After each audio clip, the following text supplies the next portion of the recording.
Ministério do Assunto Combatente e Libertação Nacional apresenta proposta a planeamento no orçamento tinang riuroron resinen ba Komite Revisão Orçamento nebe lidera husi Primeiro-Ministro Kairala Sanana Guzmão baseado ba teto fiskal tinang riuroron resinenian. Orçamento ne aloca ba programa sira hanesan atual pagamento ba pensão veterano sira, construção ba jardim herói sira no hakuai resto mortais sira e território nacional. Orçamento do teto fiscal na bem magwana, a mim mais hoida nele.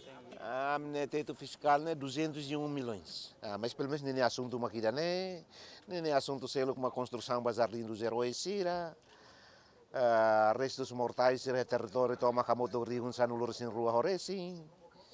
E desde o quarto governo to agora ita foi mak hakoi mate ruin riun rua nulur sin hati. Hela riun sanulur sin ita sidau calor.